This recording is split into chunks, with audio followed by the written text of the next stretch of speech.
Praise the lord.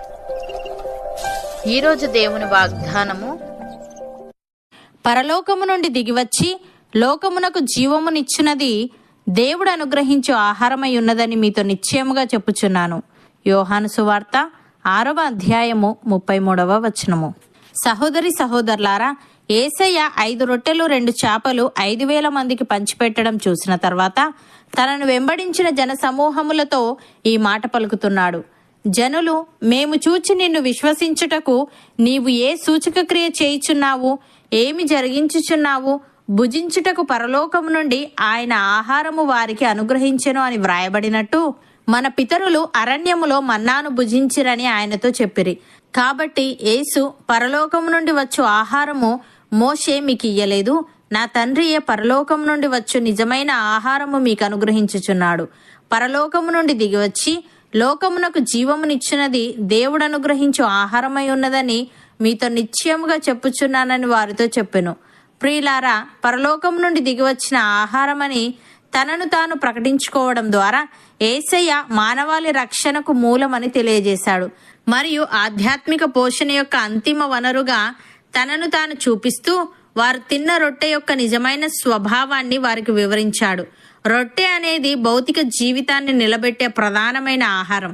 యేసయ్య ఈ ఉదాహరణను ఉపయోగించడం ద్వారా ఆధ్యాత్మిక పోషణను అందించడంలో ఆయన పాత్రను బహిర్గతం చేశాడు. జనులకు నిత్య జీవాన్ని కలిగించే పరలోక సంబంధమైన ఆహారాన్ని మోషే ఇవ్వడం అసాధ్యం. దేవుడు మాత్రమే అలా చేయగలడు. తన సొంత కుమారుణ్ణి పంపడం ద్వారా దేవుడు అలా చేశాడు. దేవుడు ఇచ్చే ఆత్మ సంబంధమైన ఆహారానికి మన్నా ఒక సాదృశ్యం మాత్రమే. ఆధ్యాత్మిక జీవాన్ని కలిగించే నిజమైన ఆహారం యేసుక్రీస్తే. భక్తుడు ఈ విధంగా అంటున్నాడు, జీవవాక్యమును గూర్చినది ఆది నుండి ఏది ఉండెనో, మేమేది వింటిమో, కన్నులార ఏది చూచితిమో, ఏది నిదానించి కనుగొంటిమో, మా చేతులు దేనిని తాకి చూచెనో అది మీకు తెలియజేయుచున్నాము. ఆ జీవము ప్రత్యక్షమాయెను. తండ్రి యొద్ద ఉండి మాకు ప్రత్యక్షమైన ఆ నిత్య జీవమును మేము చూచి ఆ జీవమును గూర్చి సాక్ష్యమిచ్చుచు దానిని మీకు తెలియపరచుచున్నాము. మాతో కూడా మీకును సహవాసము కలుగునట్లు మేము చూచిన దానిని వినిన దానిని మీకును తెలియజేయుచున్నాము. మన సహవాసం అయితే తండ్రితో కూడాను ఆయన కుమారుడైన యేసుక్రీస్తుతో కూడాను ఉన్నది అని. ప్రియులారా, ఎవడైనను క్రీస్తునందున్న ఎడల వాడు నూతన సృష్టి. పాతవి గతించెను, ఇదిగో కొత్తవాయను. సమస్తమును దేవుని వలననైనవి. ఆయన మనలను క్రీస్తు ద్వారా తనతో సమాధానపరుచుకొని ఆ సమాధానపరచు పరిచర్యను మాకు అనుగ్రహించెను. అదేమనగా, దేవుడు వారి అపరాధములను వారి మీద మోపక క్రీస్తునందు లోకమును తనతో సమాధానపరచుకొనుచు ఆ సమాధాన వాక్యమును మాకు అప్పగించెను. కావున దేవుడు మా ద్వారా వేడుకొనినట్టు మేము క్రీస్తుకు రాయబారులమై దేవునితో సమాధానపడుడని క్రీస్తు పక్షముగా మిమ్మును బతిమాలుకొనుచున్నాము. ఎందుకనగా మనం ఆయన యందు దేవుని నీతి అగునట్లు పాపమెరుగని ఆయనను మన కోసము పాపముగా చేసెను. యేసయ్య ఈ విధంగా అంటున్నాడు, జీవాహారము నేనే, నా యొద్దకు వచ్చువాడు ఏమాత్రమునూ ఆకలిగొనడు, నా యందు విశ్వాసముంచువాడు ఎప్పుడునూ దప్పిగొనడు. మీరు నన్ను చూచి ఉండి విశ్వసింపకయున్నారని మీతో చెప్పి తిని. తండ్రి నాకు అనుగ్రహించి వారందరూ నా యొద్దకు వత్తురు. నా యొద్దకు వచ్చువానిని నేనెంత మాత్రమునూ బయటికి త్రోసివేయను. నా ఇష్టమును నెరవేర్చుకొనుటకు నేను రాలేదు, నన్ను పంపిన వాని చిత్తము నెరవేర్చుటకే పరలోకము నుండి దిగివచ్చి తిని.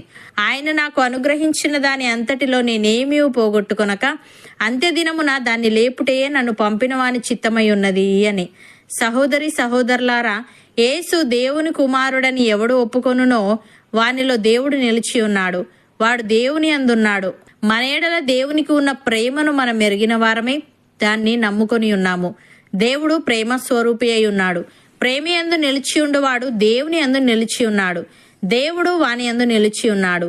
తీర్పు దినమందు మనకు ధైర్యము కలుగునట్లు దీని వలన ప్రేమ మనలో పరిపూర్ణము చేయబడి ఉన్నది. ఏలి అనగా, ఆయన ఎట్టివాడై ఉన్నాడో మనము కూడా ఈ లోకములో అట్టివారమై ఉన్నాము. అవును అన్నవారు నాతో పాటు ప్రార్థనలో ఏకీభవించండి.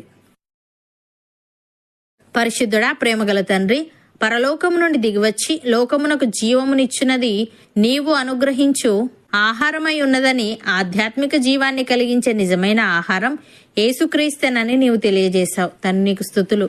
దేవా, నీవిచ్చి ఆత్మ సంబంధమైన ఆహారాన్ని మేము భుజిస్తూ నీ యందు నీతిమంతుల మగునట్లు సహాయము దయచేయమని, మా సహవాసమైతే నీతో కూడాను నీ కుమారుడైన యేసుక్రీస్తుతో కూడాను ఉన్నది గనుక మా ఎడల నీకున్న ప్రేమను మేము ఎరిగిన వారమై దాన్ని నమ్ముకొని నీ ప్రేమయందు నిలిచి ఉండుటకు కృపచూపమని, నీవు ఎట్టివాడవై ఉన్నావో మేము కూడా ఈ లోకములో అట్టివారమై ఉండే భాగ్యం మాలో ప్రతి ఒక్కరికి నీవే అనుగ్రహించమని యేసుక్రీస్తు నామమున ప్రార్థిస్తున్నాము తండ్రి. ఆమెన్.